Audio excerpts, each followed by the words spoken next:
Okairi Nasai Minasan. Today, it is not about Kamen Rider or anything related to Tokusatsu at all. Today, I'm gonna talk about Blue Protocol. For those who never heard of Blue Protocol, let me show you the trailer and we're gonna talk about that later. So this is the review trailer. It is an MMORPG. Remember I don't remember. what our world was before. This is so good. I mean, like, Before the sun. I've been waiting for this game for 3 years already, ever since 2019. Before It the is war, so good that we're finally gonna get this game in this year. before the darkness.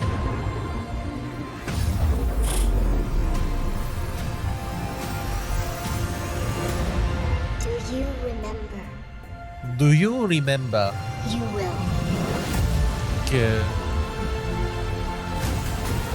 What is that? By the way, this is also my first time watching this trailer. This is the gameplay. As you guys can see, it looks pretty good. It looks really, really good.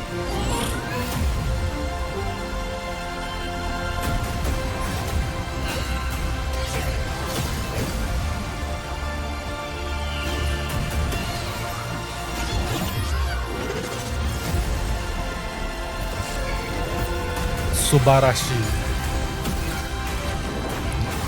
That's nice.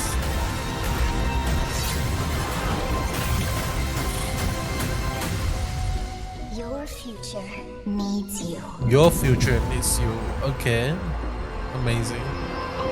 Blue Protocol. Coming in 2023, baby.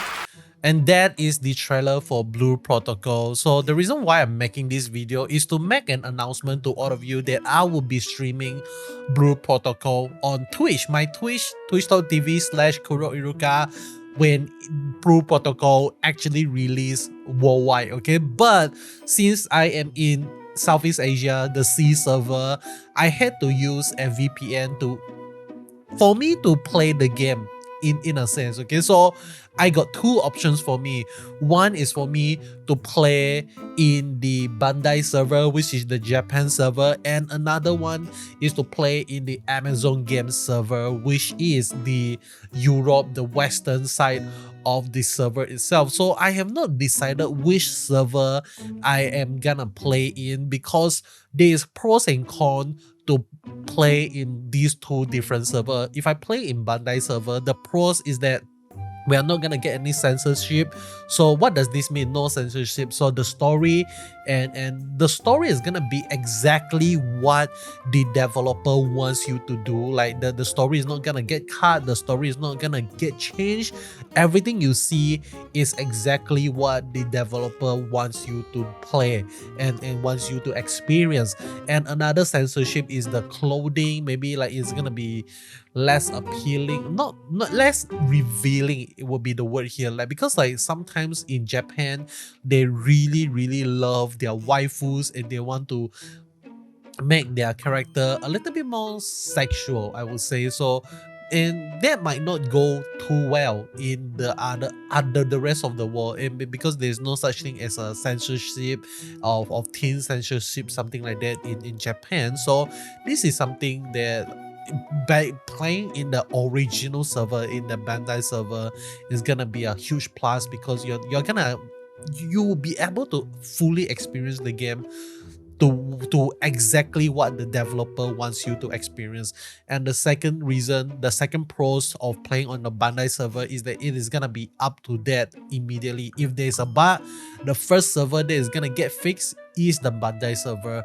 If there's any problem, anything at all, the Bandai server is gonna be the first server that is gonna get fixed, and then the rest of the server might actually get fixed after that. Okay, so this is really good stuff for those who ever played MMORPG. Even like, I've been playing Maple C for the longest time, and god damn it, like waiting for the new character to drop when you have already seen the trailer of the new character, and you have to wait for so long before you can actually get it in the C server. It feels kind of annoying to actually see that happening. Okay, but with that being said, the third pros of playing in the Bandai server is that the developer themselves is gonna work directly on the server itself, so it is not gonna be a third party, but it is gonna be first hand experience.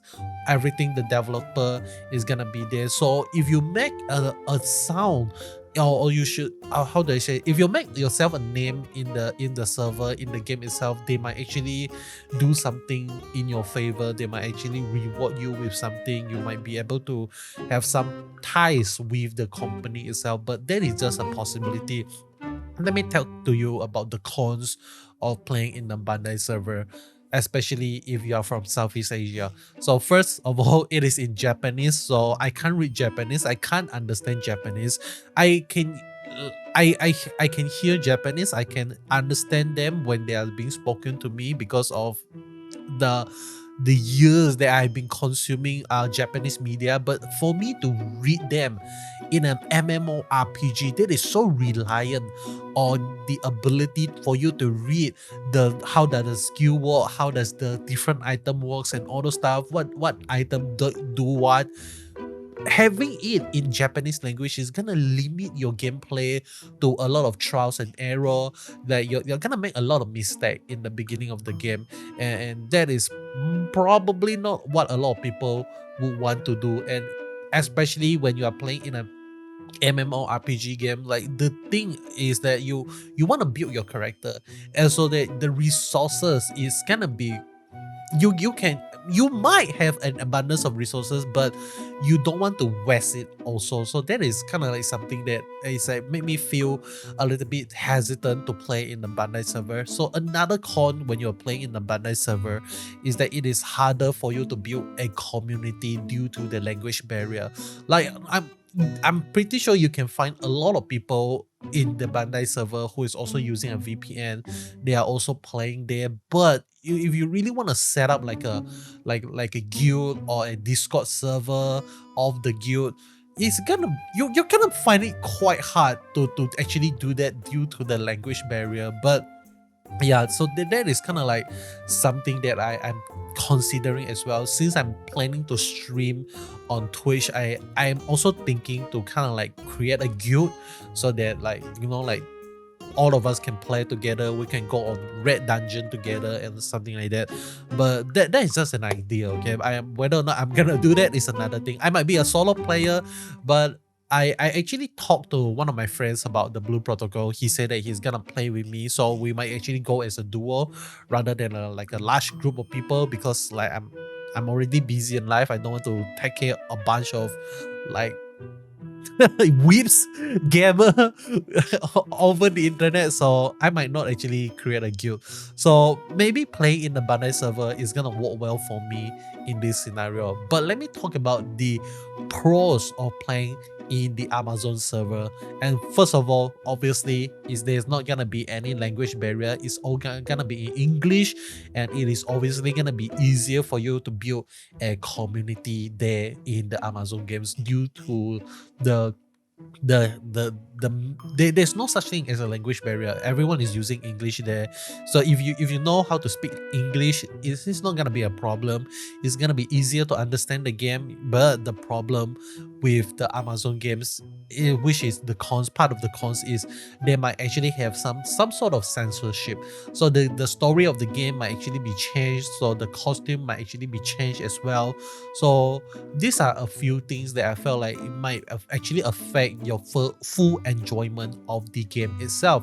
And the next thing I want to talk about is that is quite crucial for me personally, which is there might not actually be a Japanese dub option when you play in the Amazon games, because I'm not so sure how, like, are they gonna make it available? Like, you can switch the voice acting language, something like that. Because in Genshin Impact, the one of the reason that Genshin Impact did so well is the abundance of choice that you can play in the Asia server, you can play in the Europe server, and yet you can choose to use whatever in-game voice language that you want to hear. You can choose the game language to be English and then the voice acting to be Japanese too. So that is something that I really really want to see, and hopefully if the Amazon games actually give me the Japanese dub, I might actually lean towards the Amazon server. I'm still not sure. Okay, it really really depends on when the game actually release. So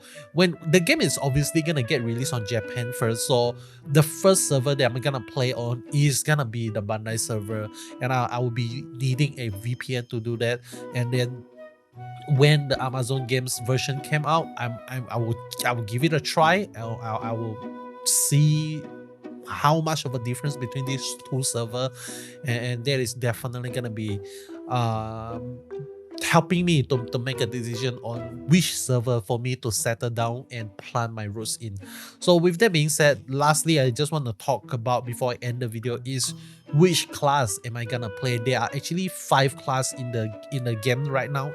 Aegis Striker, and then there's gonna Twin Striker, and then there's the Archer, the Mage, and then there's also like the heavy artillery guy. I don't remember the name of the 5 classes, but I felt like after understanding the gameplay and after understanding all the comment from the beta tester and all those stuff, it would seems like you can change the class of your character to whatever you want freely. You can just, if you decide to play as the archer today, you can just switch it to archer. If you decide to play as a mage today, you can switch it to mage.